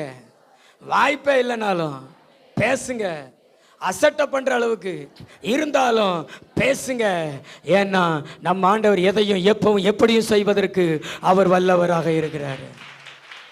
எதையும் எப்பவும் எப்படி செய்வதற்கு அவர் வல்லவராக இருக்கிறார். கடைசியாக ஒன்று நான் சொல்றேன், மரணத்தை பேசாதீங்க பிரதர், மரணத்தை பேசாதீங்க. நீங்க நல்ல சுகத்தோடு இருக்கும்போது கூட மரணத்தை பேசாதீங்க. அல்லது மரணத்துக்கு எதுவான பள்ளத்தாக்கில் நடந்தாலும் மரணத்தை பேசாதீங்க, ஜீவனை பேசுங்க. இந்த பிசாசு கர்த்தர் நமக்காக யுத்தம் பண்ணாதபடிக்கு நம்ம வாயிலிருந்து மரணத்தை பேச வைப்பான், மரணத்தை யோசிக்க வைப்பான். நல்லா இருக்கும் பொழுதே மற்றவங்களிடத்துல பிள்ளைகளிடத்துல மரணத்தை குறித்து பேசுவாங்க. நான் ஒருவேளை செத்து போயிட்டோம்னா நீங்க பிழைச்சிக்கிருவீங்க, அதனால தான் உங்களுக்கெல்லாம் சொத்து சேர்த்து வைக்கேன், அதனால தான் உங்களை படிக்க வைக்கிறேன், அப்படியெல்லாம் சில பேர் பேசுவாங்க. கர்த்தர் சொல்றாரு, அப்படியெல்லாம் பேசாதீங்க. பக்கத்துல உள்ள பார்த்து சொல்லுங்களேன், மரணத்தை வாயில பேசாதீங்க. நீங்க ஆராதிக்கிற தெய்வம் ஜீவனின் அதிபதி, ஜீவனின் அதிபதி. அவர் நினைச்சா உங்க வாழ்க்கையில 900க்கு மேல கூட உங்களை வாழ வைப்பதற்கு அவர் வல்லவரு. 950 வருஷம் கூட உங்களை வாழ வைப்பார். 969 வருஷம் மெத்துசிலாவை வாழ வைத்தது போல உங்களை வாழ வைப்பதற்கு ஒரு வல்லவர். எத்தனை பேர் நம்புறீங்க? நம்புறீங்க? எத்தனை பேர் நம்புறீங்க? மரணத்தை பத்தி கனவு கூட காணாதீங்க. மரணத்தை பத்தி, தற்கொலையை பத்தி, விபத்தை பத்தி பேசாதீங்க. நான் இப்படி செத்து போவேனா வாயில சொல்லாதீங்க. சாகிறதுக்கு முன்னாடி கல்லறை தோட்டத்தை அரேஞ்ச் பண்ணாதீங்க. கல்லறை தோட்டத்தை பத்தி பேசாதீங்க. பாலும் தேனும் ஓடுகிற கானான் தேசத்தை நான் சுதந்தரிப்பேன், கர்த்தர் எனக்காக யுத்தம் பண்ணுவார் என்று ஜீவனை பேசுங்க. வாசித்து பாருங்களேன், யாத்ராகமம் புஸ்தகம் 14வது அதிகாரம் 12, 13, 14. நாங்கள் எகிப்திலே இருக்கும்போது நாங்கள் எகிப்திற்கு வேலை செய்ய எங்களை சும்மா விட்டுவிடும் என்று சொன்னோம் அல்லவா? நாங்கள் வனாந்தரத்திலே சாகிறதை பார்க்கிலும் எகிப்திற்கு வேலை செய்கிறது எங்களுக்கு நலமா இருக்குமே என்றார்கள். அப்பொழுது மோசே ஜனங்களை நோக்கி பயப்படாதிருங்கள், நீங்கள் நின்று கொண்டு இன்றைக்கு கர்த்தர் உங்களுக்கு செய்யும் ரட்சிப்பை பாருங்கள். இன்றைக்கு நீங்கள் காண்கிற எகிப்தியரை இனி என்றைக்கும் காண மாட்டீர்கள், காண்பதில்லை. கர்த்தர் உங்களுக்காக யுத்தம் பண்ணுவார், நீங்கள் சும்மா இருப்பீர்கள் என்றார். சும்மா இருப்பீர்கள். ஹல்லேலூயா. ஒரு ஹல்லேலூயா சொல்லுவோமா? இஸ்ரவேல் ஜனங்கள் எதை பத்தி பேசுறாங்க சிஸ்டர்? சாவை பத்தி பேசுறாங்க. மோசேட்ட எதை பத்தி பேசுறாங்க? சாவை பத்தி பேசுறாங்க. நீங்கள் சாவை பத்தி பேசுறீங்களா? பேரன் பேத்திக்கிட்ட சீக்கிரம் பாட்டி செத்து போவேன், பொழைச்சிக்கோங்கன்னு வாயை நல்லா கோல் கட்டு வச்சு விலைக்கு கொப்பளிச்சு கழுவிருங்க. இஸ்ரவேல் ஜனங்கள் அப்படித்தான் பேசுறாங்க மோசேட்ட. மோசே, எங்களை இந்த வனாந்தரத்தில் சாவா கொண்டு வந்தால் நாங்கள் அங்கே செத்து போன தேவலை, அங்கே கல்லறை தோட்டம் உண்டு, இந்த வனாந்தரத்தில் ஒன்றும் இல்லை, இங்கே எங்களை சாவா கொண்டு வந்தேன்னு கேட்குறாங்க. அவங்க மரணத்தை பற்றி பேசுகிறாங்க, மோசே ஜீவனை பற்றி பேசுகிறார். என்ன சொல்கிறார் தெரியுமா? இன்றைக்கு கர்த்தர் உங்களை ரட்சிப்பார், நீ ரட்சிக்கப்பட முடியாத சூழ்நிலையில கூட ஆண்டவர் உன்னை ரட்சிப்பார் என்று மோசே பேசுறாரு. பின்னாடி பார்த்தா பார்வோனுடைய படைகள், முன்னாடி பார்த்தா செங்கடல். ஆனாலும் மோசே சொல்றாரு, எங்களை அழைத்த தேவன் வல்லமை உள்ள தேவன், எகிப்திலிருந்து எங்களை வெளியே கொண்டு வந்த தேவன், வல்லமை உள்ள தேவன், எப்படியாக எங்களை ரட்சிப்பார். இன்னைக்கு நமக்காக கர்த்தர் யுத்தம் பண்ணுவார்னு பேசுறாரு, ஜீவனை பேசுறாரு.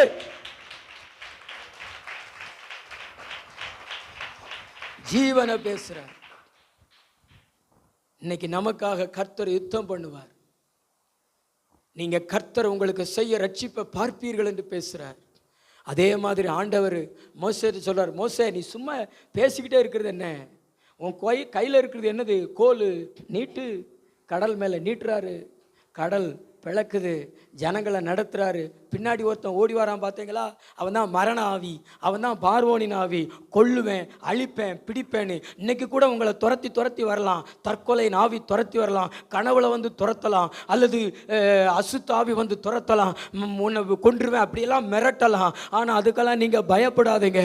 அந்த ஆவிகளை கர்த்தர் உங்களுக்காக முறியடிப்பார், உங்களுக்கு ரட்சிப்பு கொடுப்பார். இந்த பார்வோனையும் கடலுக்குள்ள ஆண்டவர் கொண்டு வராரு, இந்த ஜனங்களை கடலுக்கு வெளியே ஏத்துறாரு. நடு கடலுக்குள்ள அந்த பார்வோன் படைகளுக்கும் ஆண்டவர் ஒரு பாடம் புகட்டுறாரு. அந்த பார்வோனுடைய படைகளை சொல்றாங்க, கர்த்தர் இந்த ஜனங்களுக்காக நின்று நம்மோடு கூட யுத்தம் பண்றாருன்னு திரும்பி ஓடுறாங்க. நல்லா கவனிங்க, பக்கத்துல பார்த்து சொல்லுங்களேன், கர்த்தர் உங்களோடு கூட நின்று, சத்தமா சொல்லுங்களேன், கர்த்தர் உங்களோடு கூட நின்று மற்றவர்களோடு யுத்தம் பண்ணுகிறார் என்று அறிஞ்சிட்டால அடுத்து திரும்பி ஓடிடுவான். உங்ககிட்ட அடுத்து மோதவே மாட்டான், உங்க பக்கத்தில் அடுத்து வரவே மாட்டான்.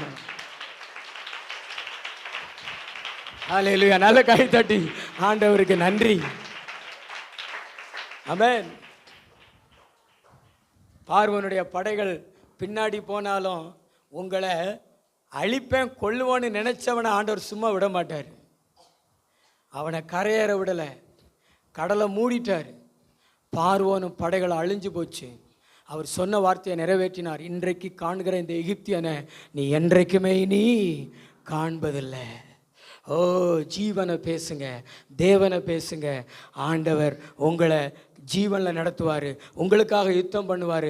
ஆனால் மரணத்தை பற்றி சிந்திக்காதீங்க, மரணத்தை பற்றி பேசாதீங்க. மரணத்தை பற்றி பேசுனீங்கன்னா மரணத்தின் அந்த பேச்சை வச்ச பிசாசு உங்களை வீழ்த்திடுவான். ஆனால் எப்போ பார்த்தாலும் ஜீவனை பேசுங்க. பக்கத்தில் பார்த்து கையை பிடிச்சி சொல்லுங்களேன், ஜீவனை பேசுங்க, ஜீவனை பேசுங்க. ஆண்டவர் உங்களுடைய பிள்ளைகளையும் இஸ்ரவேலுக்கு உண்டாக சமாதானத்தையும் காண செய்வார். உங்கள் கணவருக்கு ஆண்டவர் தீர்க்காயுசு கொடுப்பார், உங்களுக்கு ஆண்டவர் தீர்க்காயுசு கொடுப்பார். நீடித்த நாட்களால் உன் வாயை திருப்தியாக்குவேன் என்று ஆண்டவர் சொல்லுகிறார். நீடித்த நாட்களால். ஆமென். நல்ல 2 கையை தட்டி ஆண்டவருக்கு நன்றி சொல்லுங்க.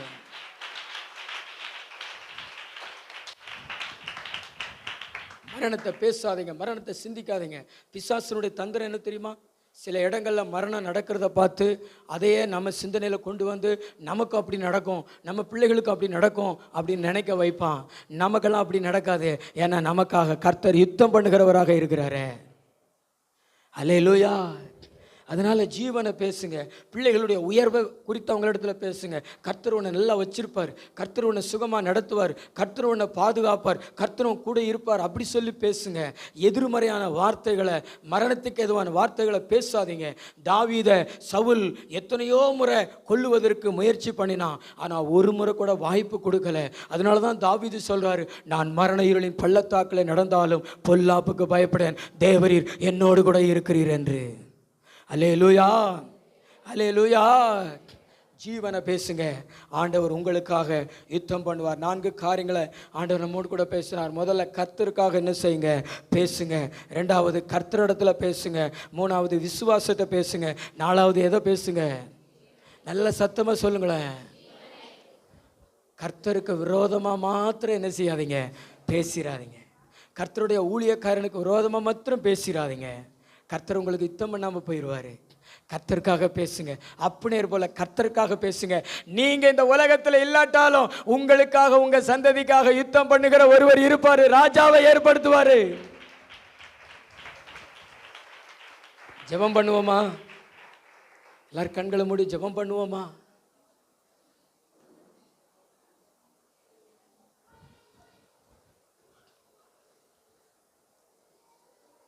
யுத்தங்களை ஓய பண்ணுவேன் என்று ஆண்டவர் வாக்கு கொடுத்திருக்கிறார். தீர்க்க தரிசனமாய் சொல்லுகிறார், உன் வாழ்க்கையில் நடக்கிற யுத்தம் ஓயம், இயேசுவின் ரத்தம் பாயம். அவர் கையில உனக்காக இருக்கிறது காயம். வாழ்க்கையில யுத்தம் ஓயம்.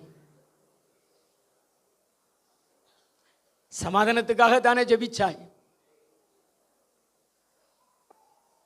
இந்த குடிவெறியின் ஆவி, குடும்பத்தில் இருக்கிற இந்த விபச்சார ஆவி என் குடும்பத்தில் சமாதானத்தை கெடுக்கிறது, அதோடு கூட கர்த்தர் யுத்தம் பண்ணணும் என்று ஜெபித்துக் கொண்டிருக்கிறாய் மகனே மகளே. இன்னைக்கு கர்த்தர் உன் வாழ்க்கையில யுத்தங்களை ஓய பண்ண போகிறார். தம்பி,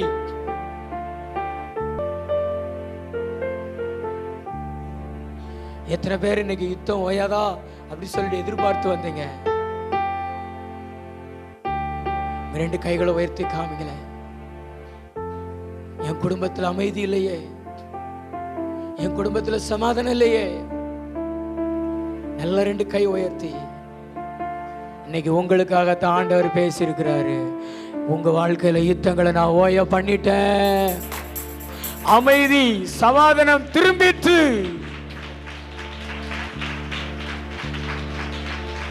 அமைதி சமாதானம் திரும்பிட்டு,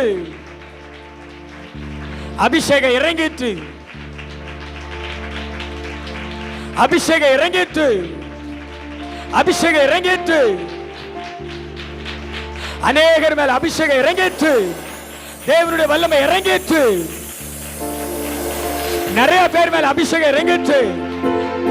சண்டையின் ஆவியை கர்த்தர் முறியடிக்கிறார். விபச்சார ஆவியை கர்த்தர் முறியடிக்கிறார்.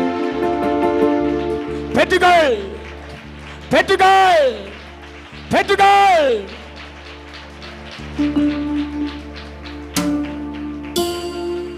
நன்றி இயேசுப்பா, நீர் கொடுத்த வார்த்தைக்காய் நன்றி. நீர் அழைத்து கொடுத்த ஆத்துமாக்களுக்காக ஸ்தோத்திரம். எல்லாரையும் ஆசீர்வதிங்கப்பா. இரத்த கொட்டைகளை மறைங்க. இந்த வாரம் முழுதும் கூட இருங்க. உங்களுடைய நன்மை, உங்களுடைய கிருபை, உங்களுடைய தயவு பெருகட்டும். சாட்சியா நிறுத்துங்கப்பா, பலப்படுத்துங்க. யுத்தங்கள் ஓய்ந்ததுக்காக ஸ்தோத்திரம். அமைதி திரும்பினதற்காய் ஸ்தோத்திரம். உங்க பிள்ளைகள் உங்களுக்கு விரோதமாய் பேசாதபடி காத்துக்கொள்ளப்படுவார்களாக. உங்களுக்காக பேச எழும்புவார்களாக. இயேசு கிறிஸ்துவின் மூலம் ஜெபிக்கிற நல்ல பிதாவே, என் ஆத்துமாவே கர்த்தரை ஸ்தோத்திரி. என் முழுவதும் என்னோட பரிசுத்த நாமத்தை ஸ்தோத்திரி. என் ஆத்துமாவே கர்த்தரை ஸ்தோத்திரி. கர்த்தர் செய்த சகல உபகாரங்களையும் மறவாதே. நம்முடைய கர்த்தராகிய இயேசு கிறிஸ்துவின் கிருபையும் பிதாவாகிய தேவனுடைய அன்பும் பரிசுத்தனுடைய ஐக்கியம் சமாதானம் சந்தோஷம் என்றும் என்றும் நம் ஆண்டவர் இயேசு வருகை மட்டும் சதா காலங்களிலும் நம் அனைவருடன் இருப்பதாக.